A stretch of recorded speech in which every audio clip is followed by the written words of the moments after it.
Don't you want somebody to love? Don't you need somebody to love? Wouldn't you love somebody to love? You better find somebody to love. Our aim is to transform American society. In the next 5 or 10 years, we expect that between 20 and 30 million Americans will be using LSD regularly in their spiritual development and in their psychological growth. In the 1960s, Timothy Leary brought psychedelic drugs out of the laboratories and onto the campuses of America. The greatest pushers in this country today are the missionaries who make and distribute LSD because they are convinced that it's a wonderful way. As that poisonous, evil man, Dr. Timothy Leary, has said, it is a way to turn on, tune in, and drop out. Leary became the outspoken leader of a generation that wasn't even his own. The kids who take LSD aren't going to fight your wars, middle-class, middle-aged, whiskey-drinking generals. They're not going to join your corporations, middle-class, middle-aged, whiskey-drinking corporation presidents. The former Harvard academic committed the cardinal sin of inciting young Americans to reject the values of their parents. Turn on, tune in, and drop out.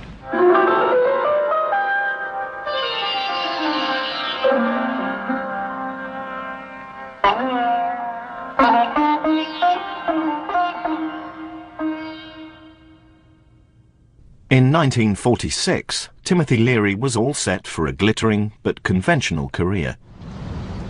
A 25-year-old clinical psychologist, he had just arrived at the University of California at Berkeley to work on his PhD.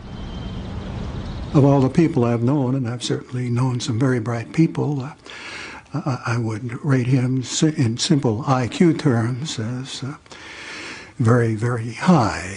He was just all around awfully good company, a lot of fun.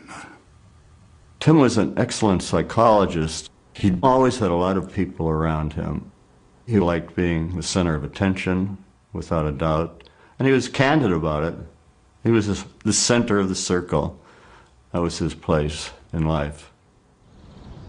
Leary made his name with a pioneering research project on personality. He and several colleagues charted the characteristics people display in their various relationships. Then Leary organized them, for the first time, into a model for other therapists to use for diagnosis. Leary's book won acclaim from the American Psychology Association and spawned many follow-up studies. Significantly, he took most of the credit for himself. I was rather surprised. He mentioned me in the preface, saying that I contributed balance and good sense, and that was about it. Mervyn was very mad. I don't know whether he told you that or not. I was a bit mad, too. Despite the professional squabbles, Leary's personal life thrived. He moved into an affluent suburb of Berkeley with his wife, Marianne, and their 2 young children. I was very fond of her. She was very attractive, slender. Tim regarded her as a puppy, something to be cared for and vulnerable. Tim told me that she had had a depressive episode for several months before they married, before he knew her. But none of this stood in the way of a hectic social life. The Learys were involved in quite a complex set of social relationships involving heavy drinking, wife swapping, activities like this.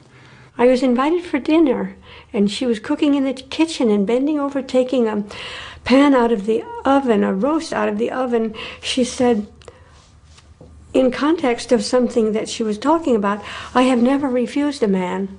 And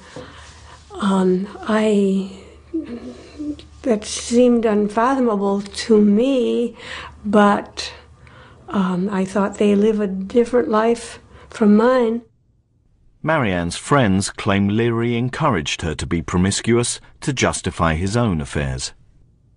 Everybody flirted at parties in Berkeley, but the rule is if the indulgent wife allows flirtation, she draws the line on love. He could have all the girlfriends he wanted, but he couldn't fall in love with them. In the spring of 1954, Leary's office took on a new member of staff, Mary Della Choppa, known as Dell. I felt charmed by her presence, and when Tim met her, he felt much, much more so, and it was clear to me that there was some instant magnetism going between them, and I was especially aware of that when after a week he asked me to get a sofa and have it put in his office. This time, Leary broke the rules. He fell in love with Dell. Marianne was clearly profoundly depressed, and it worried me considerably. I attempted to talk to her about it, but got nowhere. The 22nd of October 1955 was Leary's 35th birthday. He woke to find a letter on the pillow beside him. It was a suicide note. He found Marianne's body in their car in the garage.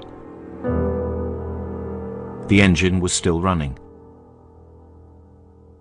She died of carbon monoxide poisoning. Before taking her own life, she'd cooked Tim a birthday cake. In a way, she was saying, "You son of a bitch, look at what you've done. You've killed me, and you've deprived your children of their mother." It was going to be a long, hard road for him to recover. And I think that is what dominated his life, maybe from then on.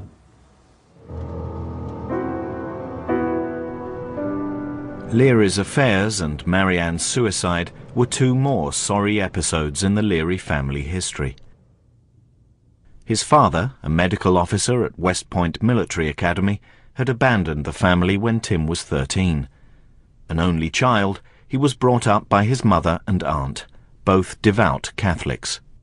Timothy would tell me how they were always very disapproving of him, encouraging on the one hand, but if he did anything wrong, there was hell to pay. Leary had started brightly enough. He became the editor of his high school magazine.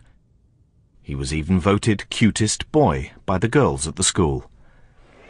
Following in his father's footsteps, young Timothy went on to become a cadet at West Point. Why didn't you shine those shoes? I didn't have time, sir. Mr. Dumbjohn, you have time for everything. If you haven't a good explanation, you say no excuse, sir. But in his first year, Leary was caught drunk. Worse, when questioned about it, he lied. That was a breach of West Point's honor code. When he refused to resign, the senior cadets silenced him, forbade him to speak to anyone. His mother implored him to see it through. I give thanks to the blessed Lord for saving me from the terrible ordeal of explaining to the world that my son was sent home from West Point for violating his honor. I beg of you, do everything you can to prove by your actions that you are the kind of a son I want. I can't stand it, Mother, if you're going to pray for me and worry. If you expect me to be a run-of-the-mill, everyday 100% good fellow, you must be disappointed. I would rather starve in the gutter. Leary endured his isolation for 10 months before resigning. The next year, 1942, he was expelled from Alabama University after being found in the girls' dormitory. He wrote his mother throughout the years looking for her approval. I don't know that he got it. After Marianne's death, Leary and Dell did go through a marriage ceremony in Mexico, but their relationship didn't last. Now alone with 2 young children, Susan and Jack, Leary quit Berkeley and travelled to Europe to ponder his future.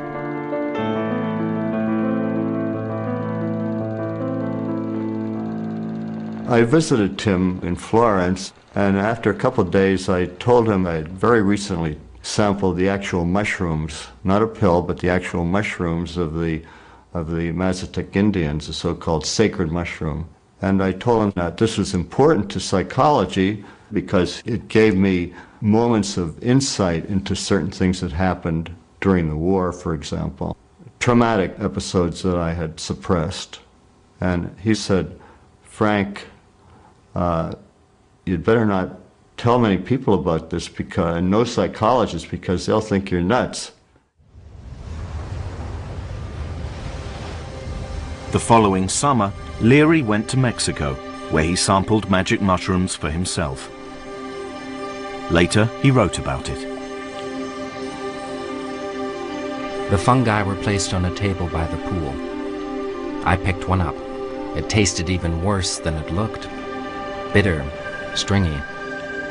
I began to feel strange, mildly nauseous, detached.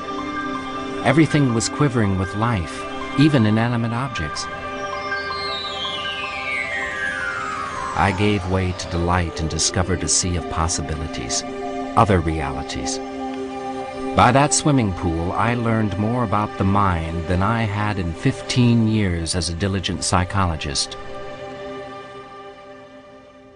It was 1960. At the age of 40, Leary's adventures with mind-altering psychedelic drugs had begun. He said to me then, "You were right. This is a very important potential tool, and it's going to affect all society, I think," is what he said. But the first tremors would be felt at Harvard University. Leary had been headhunted by Harvard's psychology department in its drive for fresh minds and ideas. With Leary, it would get more than it bargained for.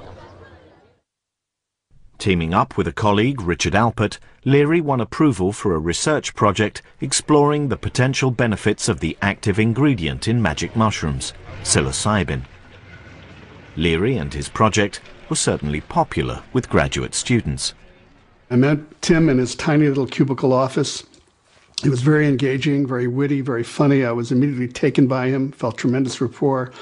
He described to me the research he was currently undertaking with the psychedelic psilocybin, and I immediately committed myself to it. I asked him what I needed to do, and he said, "You just needed to participate as a subject in the experiments and actually take the substance with me and a few other students." So I said yes. Psychedelic drugs were legal then, and most of the graduate students in psychology said yes to Leary, leaving his colleagues short of research assistants. Some of the best and brightest students were attracted to this project, and it created a bit of jealousy and envy. Leary's boast that psychedelic drugs were the key to the unconscious mind also rankled with his fellow teachers. But one project did yield remarkable results. The Marsh Chapel experiment was designed by a graduate student under Leary's supervision. It investigated whether psilocybin, taken in a religious setting, could induce experiences comparable to those described by the great mystics. Randall Larco was one of 10 theology students who took the psilocybin.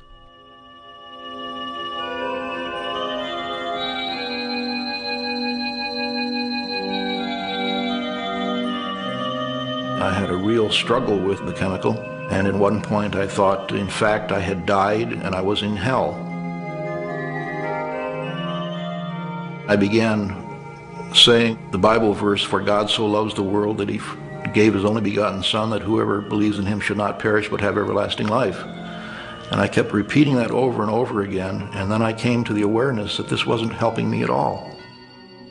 Larco fled from the chapel, with Leary following. Outside, his terror evaporated. It was a glorious sunny day, and I remember seeing an elderly couple walking down the sidewalk hand in hand, and that was the most profound and beautiful experience to me. This was an image of people who indeed loved one another and had lived their lives together. Everything in the world just seemed to glow inwardly with life. Everything was alive, and I don't mean just living things, but even inanimate things. They just lived. And I was seeing things like I had never seen them before. Leary steered Larco back into the chapel. I do remember lying down on the floor. Leary lay right next to me, almost as though we were lovers. I can remember the smell of his hair, being extremely physically close, and then feeling my hand run down his body, touching him. What he was doing was giving me human contact again. 9 of the 10 theology students reported that they had indeed experienced something like a mystical revelation. I would say, yeah, it did change my life. The experience that day demonstrated to me the reality of God's presence in all the world and in all experience. If our eyes are opened and we are able to perceive and take that in. And by eyes, I mean our spiritual inner awarenesses. The experiment had demonstrated that psychedelics could indeed open the doors of perception. But still, some of Leary's research students didn't want to take the drug themselves. Several students had come to me to complain that Leary was pressuring them to take the drug, psilocybin, with the statement that if they were too square, their words and his, to take this, then very probably they shouldn't be in the field of clinical psychology at all. Now, when you're a graduate student and you're aiming for a PhD in clinical psychology, that's a pretty ominous remark. Leary argued that only by taking psilocybin could his researchers understand its effect on consciousness. But much of his research was done at his Harvard home, and the line between research and pleasure blurred. His pet project on psychedelics and creativity brought a stream of artists and writers to his house, among them the poet Allen Ginsberg.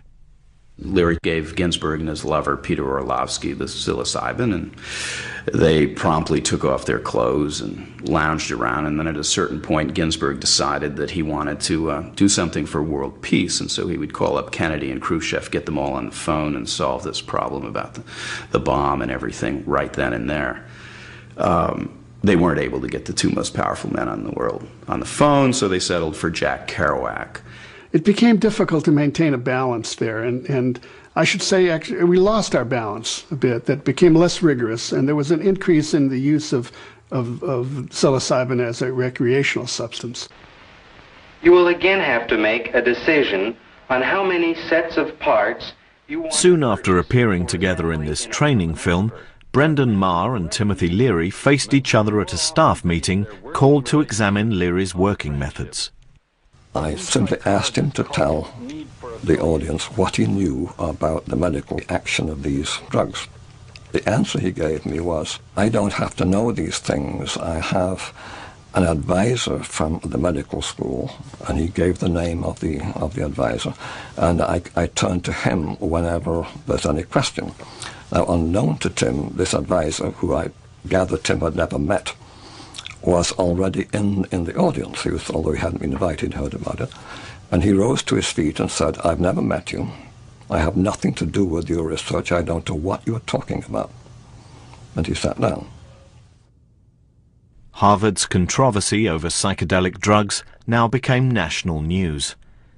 In the end, Leary's colleague, Richard Alpert, became the first professor to be fired from Harvard in almost a century, for giving psilocybin to an undergraduate. When Alpert left, Leary went with him. He liked to claim that he too had been sacked. It added to his radical image. Leary and Alpert looked for the right surroundings in which to continue to spread the word about psychedelic drugs.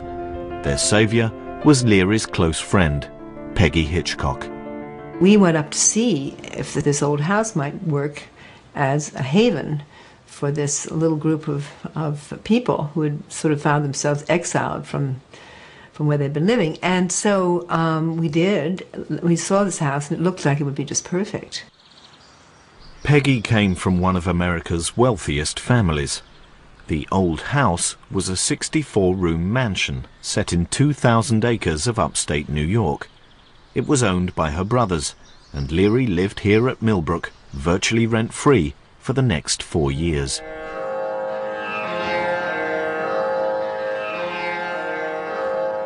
By now, Leary had moved on to a more powerful, but still legal, psychedelic drug, LSD.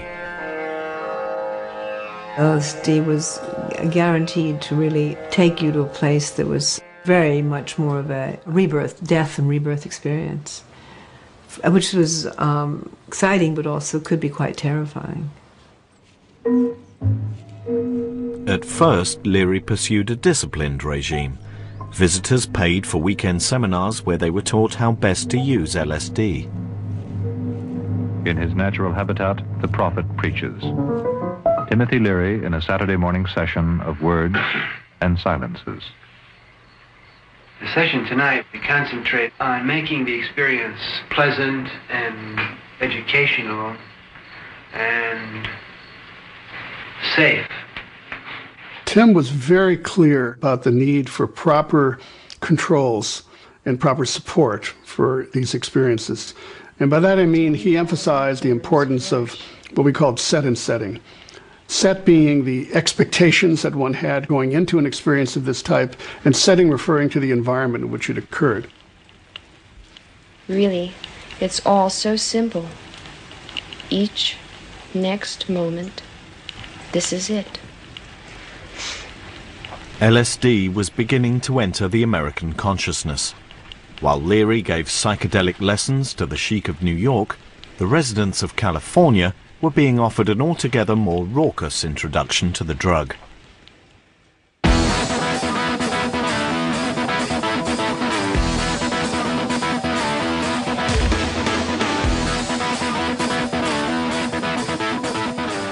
The self-styled merry pranksters believed LSD should be available to all. They were driving their magic bus across America, offering the drug to anyone willing to take the acid test.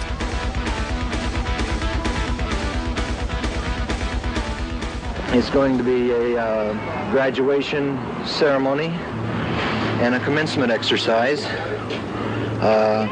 essentially for the heads. And other people that would like to know what the heads are doing. Are you going to tell what's bad about LSD? Not necessarily. Well, I'm a hog for you, baby. I can't get enough of your love. The pranksters may have treated LSD with less respect than Leary, but they recognized that he had blazed the psychedelic trail before them. Tim carried the standard. He was there first. He ran this thing called IFHIP, which was the International Federation for Internal Freedom. And ours on the bus was IS. We were the intrepid search for inner space. One summer morning in 1964, the pranksters dropped in at Millbrook. We showed up there like a carload of clowns, and green smoke pouring out of all the windows. Tim didn't feel like dealing with it, basically. So they asked me if I would be willing to show them around. I said, sure. Oh, can I remember Peggy? I got a picture in this machine of Peggy. She looks like a $2 million lollipop, I tell you. But I'd really gone there to see Leary. And Leary was there, but he'd been upstairs, and so we didn't see him. We felt like he was kind of being snooty. Apparently, Leary had been tripping all night and had only just gone to bed. so the psychedelic cheerleaders from the east and west coasts didn't meet at all during the 1960s.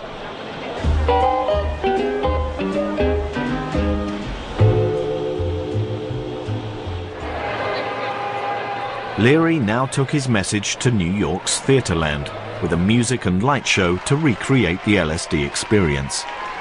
To turn on, you have to have a key to get in touch with the neurological, sensory, and cellular information that you've got stored in that 2 billion-year-old receptacle you call your body.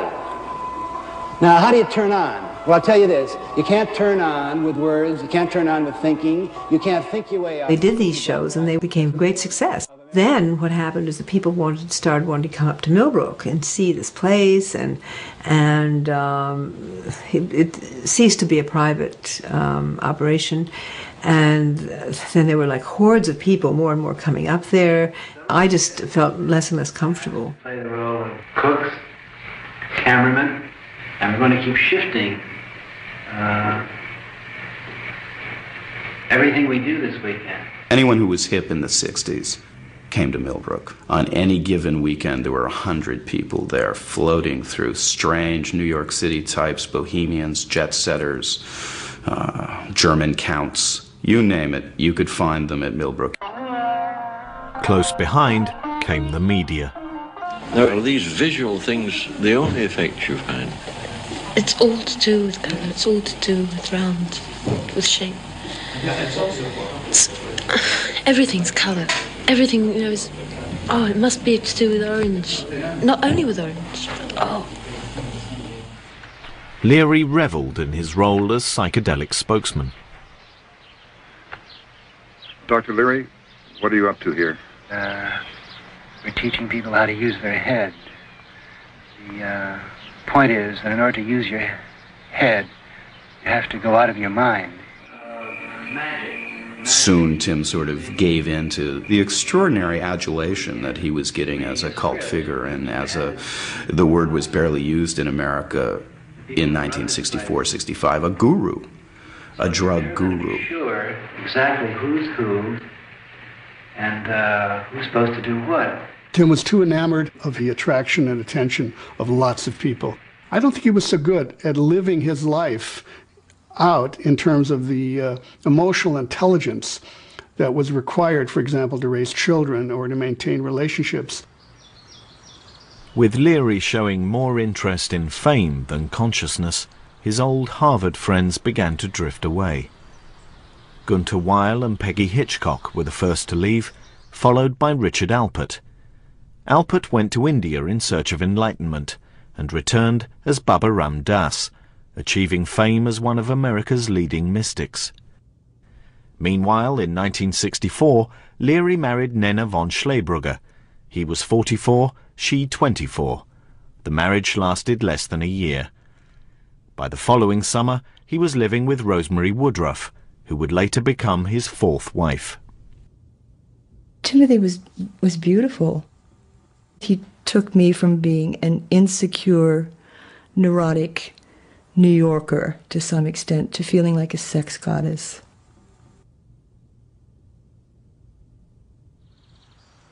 By the winter of 1965, even Leary wanted a break from all the attention. He left Millbrook with Rosemary and his children, Jack and Susan, now teenagers, and headed south.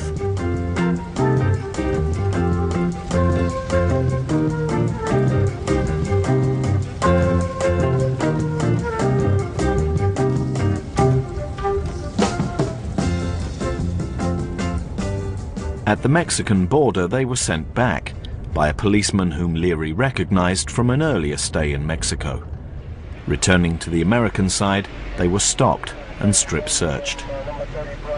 It was at that point, I believe, that we recognized that perhaps we'd been set up for this, that our phone had been tapped. That was the only way they could have known that we were going to cross at that particular point, was because we'd mentioned it on the phone, and no other reason for that policeman to have been there.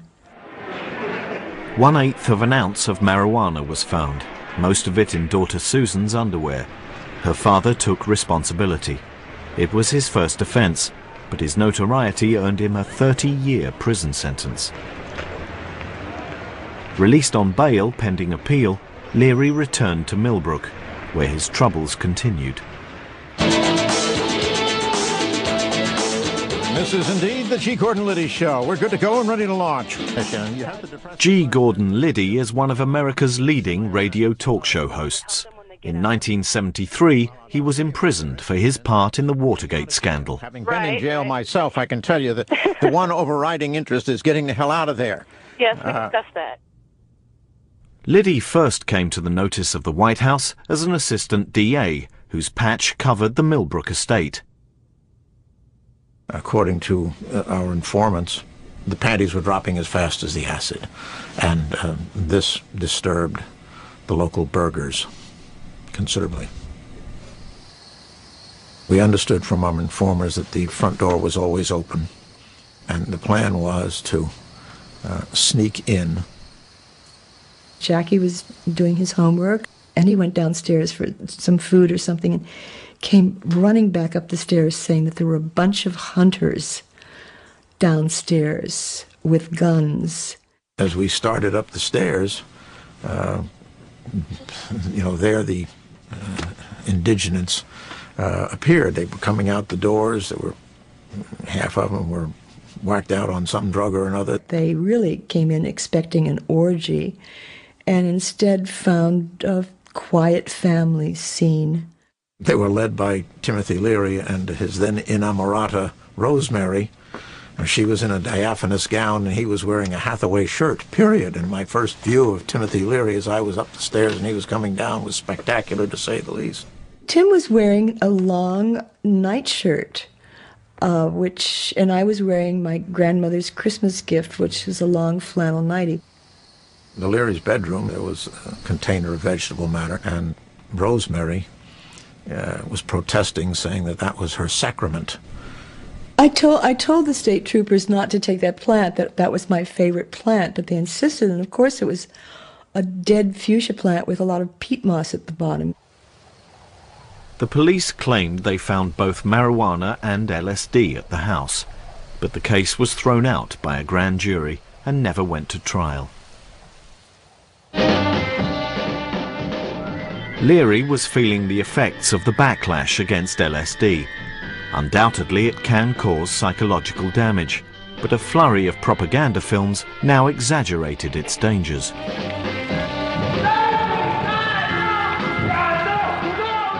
Any stress in this rising phase will trip this man into a bad trip. He will be terrified.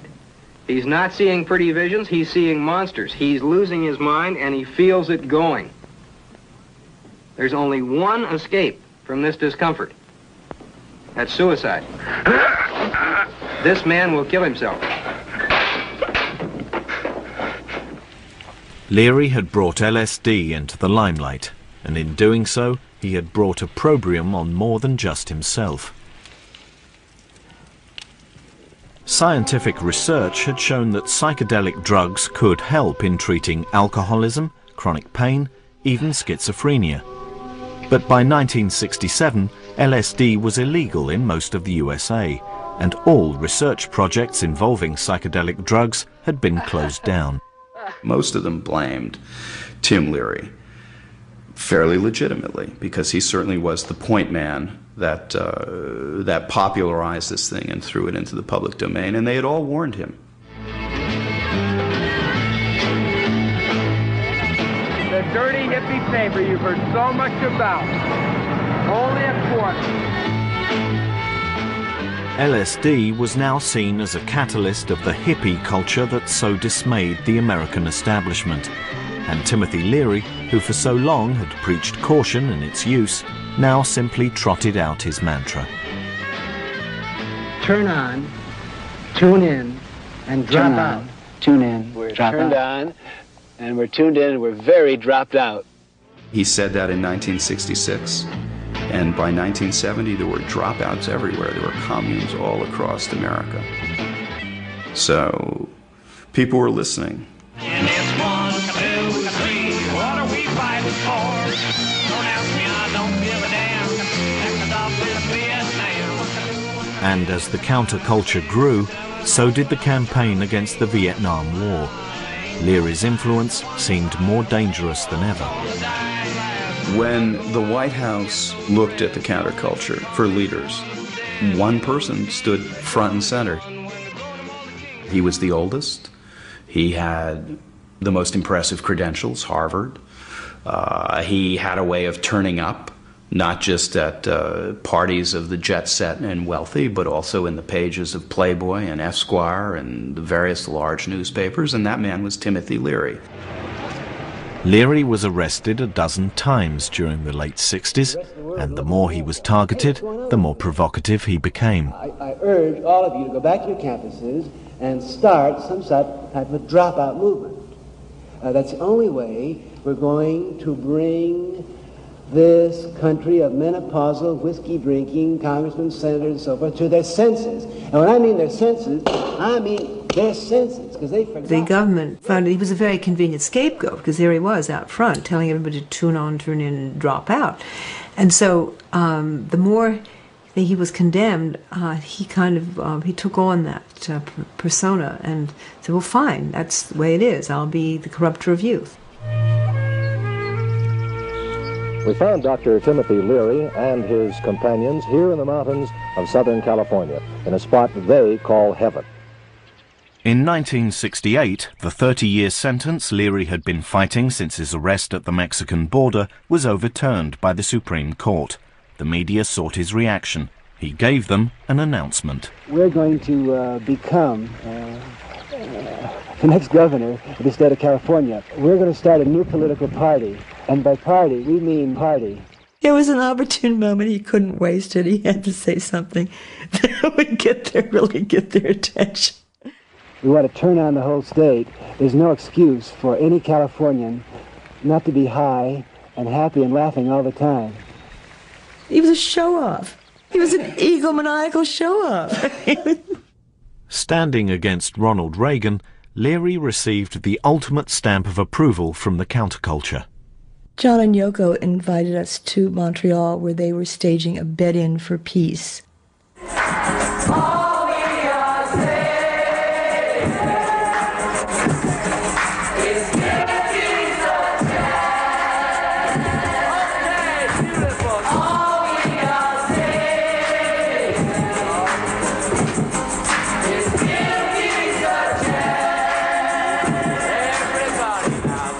John asked how he could help, and we asked him to write a song for us. And we told him our slogan was, "Come together, join the party." So John subsequently wrote "Come Together."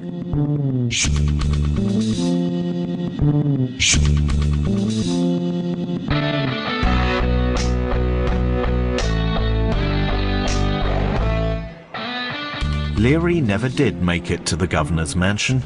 Before his campaign got going, he was jailed for 10 years for possession of 2 joints. The judge at his trial called him the most dangerous man in America. In prison, he was given a psychological test that he had helped to develop in the 1950s. He filled out the test in such a way that suggested that he could possibly be a risk and that he would be benign and well-behaved. So the most dangerous man in America was housed in the lowest security wing of the prison. A few months later, he escaped. Tim essentially had to climb up on a roof, hang from a telephone wire. He pulled himself hand over hand until he reached a telephone pole, shimmied down the telephone pole, and dropped to the ground outside the walls of the prison.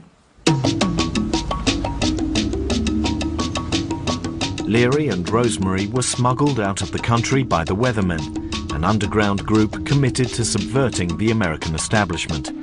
They delivered Leary to Algeria, where the Black Panthers, the most militant of America's radical organizations, had a government in exile, led by Eldridge Cleaver. My plans are to work with the Black Panther Party for the overthrow of the American government. Where do you expect to be doing this work? Throughout the world.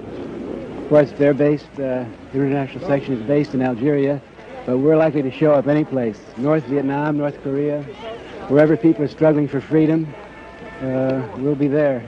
The hopes were that this would create a kind of united front between the hippies and the leftists and the Panthers by putting Cleaver and Leary together. It failed miserably. Doing their bit for the revolution in Babylon. Good. But the Learys and the Panthers didn't see eye to eye on the revolution. We had thought of the Black Panthers as our cultural heroes, but they thought we were irresponsible hippies. As the Learys prepared for yet another dinner party, they received a visit from the Panthers. Shortly before our guests were expected, Eldridge and several Panthers burst into the apartment and dragged us off.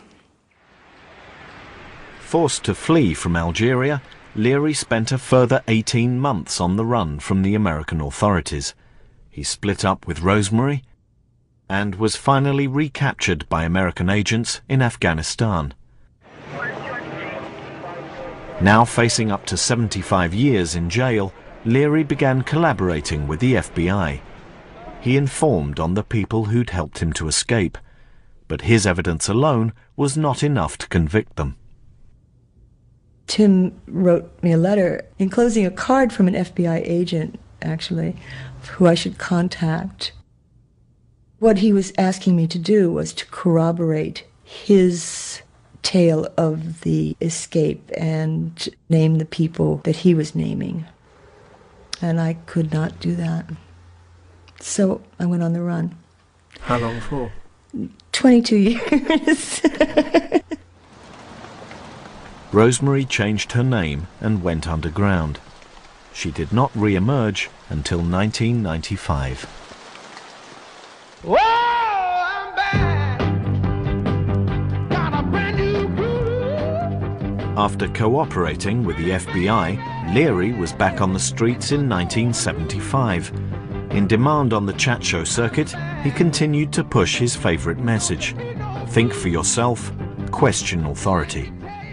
Good for Eve. I love to be descended from Eve. The first human being was a woman who stood up on her 2 feet and took the fruit and said, hey, if this is the tree of knowledge, I'm going to eat it because I'm a human being, and forget it, Jehovah. Forget it. Go back to, jump in your squad car and go back to headquarters, Jehovah.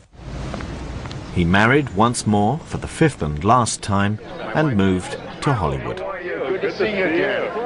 He's staying on the world with Gordon. He's the biggest name in Poughkeepsie now. Find him and bring him back. He would be with some great group of these, punky-looking, fabulous woman with 3 degrees, but she's 22 and she's got white hair and everything's pierced and she's an expert on computers and, some amazing young woman on his arm. And he would come and just be the life of the party. He cannot deny it. He's a self-confessed lawyer.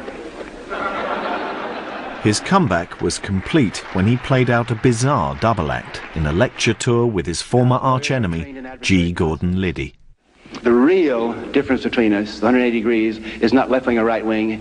It's past versus future. And Mr. Liddy is definitely facing backward, worshiping tradition. And I'm a futurist. It was no idle boast.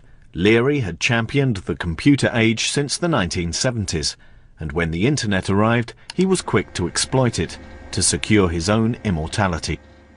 What my father wanted to do with Leary.com was basically centralize his existence and his entire body of work. So the way he did that basically was have a virtual walkthrough of the house, and everything within the house is all interactive. You can click on the painting, you'll click on the book, and then find out about so-and-so. By 1990, Leary was divorced and alone again. In 1995, he learned he had cancer. The way that he told me, which was, oh, did you hear, by the way, I've got prostate cancer, and I've decided, this is death is the last taboo, and this is what we're going to do, was attacked with as much of enthusiasm as anything else. You're in charge of it. Think for yourself. Think for yourself. I can't believe I'm standing here with a man that John Lennon sung about. Leary appeared undaunted by the prospect of his own death. Hey, You know, my dad was really tired of being alone on an intimate level. The struggle just to make ends meet. He would work very, very hard until his last days. Still performing until he physically couldn't anymore. What you said in one of your interviews about senility being the ultimate reality.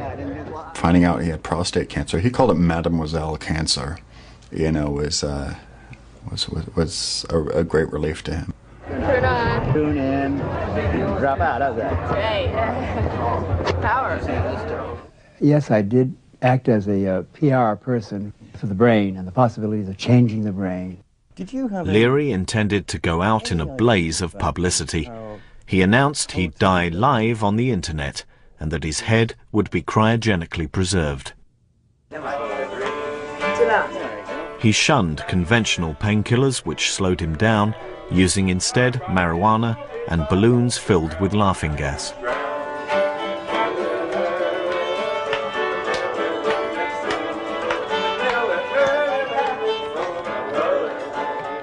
Always wary of intimacy, he spent even his last months at the center of a crowd. Towards the end of his life, he would say to several people, "I was a good boy, wasn't I? I did all right, didn't I?" I think some of that stemmed, well, obviously from the experience with his mom and his aunt, but also from his experience of having grown up in the Catholic Church. It kind of frightened me a little bit that he would feel it necessary to ask, "I did okay, didn't I? I was a good boy." By the last month of his life, Leary could hardly move, but he still managed one last outing and one last brush with the law. I was in the car, ahead of the car that Timothy was in, and two of the girls were sitting on the back of the car. They were dancing along to the radio. And I see through the rearview mirror a policeman. He pulls the car over, and Timothy's friend turns to the policeman and says, "Look, officer, slide us a break here. My friend here is dying of prostate cancer. We just wanted to show him a good time before he dies." And the policeman looks at Timothy, and it's very obvious that this man is dying of something. And he looks at the girls, and he says, "Well, okay, but you girls better sit in the car here." And so it was Timothy as the last caper. 3 weeks later, Timothy Leary died. He would hope that he was seen as a great philosopher. On the other hand, the cold, sober rationalist in me says that he's simply going to be a historical artifact, that he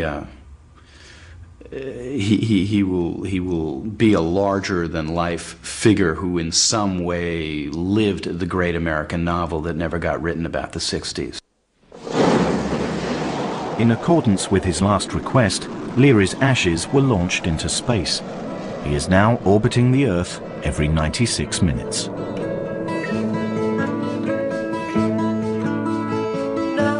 Another profile in our Prime People season this Saturday night. Will stay with us next tonight on BBC Prime, The Mastermind.